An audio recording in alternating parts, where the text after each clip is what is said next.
नमस्कार। कभी सोचा है कि अपने लॉन्ग टर्म इन्वेस्टमेंट्स को बिना बेचे ट्रेडिंग के मौकों का फायदा कैसे उठाया जा सकता है? तो आज हम इसी के बारे में बात करने वाले हैं और समझेंगे कि अपने इन्वेस्टमेंट्स की असली ताकत को कैसे अनलॉक किया जाए।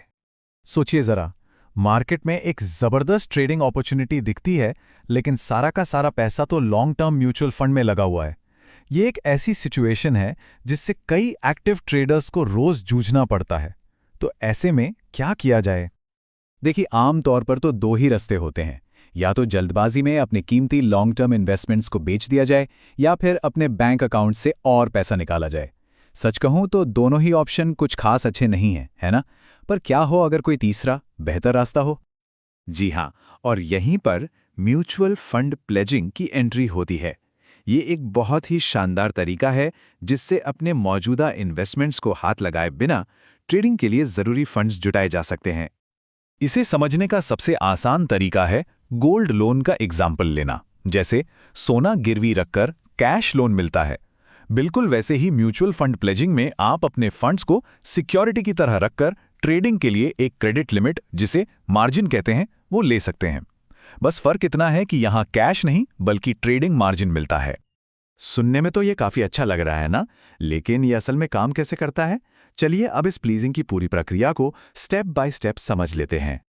प्रोसेस असल में काफी सीधी है। सबसे पहले आप अपने फंड्स को प्लेज करते हैं, मतलब गिरवी रखते हैं। और सबसे जरूरी बात यह है कि आपके फंड्स बेचे नहीं जाते, वो आपके पोर्टफोलियो में ही सेफ रहते हैं। इसका मतलब ये हुआ कि आपको मार्केट की ग्रोथ और डिविडेंड्स का फायदा लगातार मिलता रहेगा। और इस प्लेज के बदले आपको ट्रेडिंग के लिए एक मार्जिन दे दिया जाता है। इस बात को हमेशा याद रखना है, ये कोई सेल नहीं है। यहाँ कोई भी अपने एसेट्स बेच नहीं रहा है, बस अपनी मौजूदा प्रॉपर्टी का इस्तेमाल करके ट्रेडिंग के लिए लिक्विडिटी हासिल कर रहा है। अच्छा, यहाँ एक छोटा सा ट्विस्ट है। आपको अपने इन्वेस्टमेंट की पूरी 100% वैल्यू ट्रेडिंग मार्जिन के तौर पर नहीं मिलती। इसमें से एक छोटा सा हिस्सा काट लिया जाता है। और यहीं पर एक नया कॉन्सेप्ट सामने आता है। इस कटौती को हेयर कट कहते हैं। ये एक तरह का सेफ्टी मेजर है जो ब्रोकर या प्लेटफॉर्म मार्केट के उतार चढ़ाव के रिस्क से बचने के लिए लेता है। ये टोटल वैल्यू से काटा गया एक फिक्स्ड परसेंटेज होता है। चलिए एक एग्जाम्पल से समझते हैं। मान लीजिए आपने 1 लाख रुपए के म्यूचुअल फंड्स प्लेज किए हैं। तो अगर आपके 1 लाख रुपए के फंड्स पर 20% का हेयर कट लगता है, तो इसका सीधा सा मतलब है कि 20,000 रुपए सेफ्टी के लिए काट लिए जाएंगे और आपको ट्रेडिंग के लिए 80,000 रुपए का मार्जिन मिल जाएगा।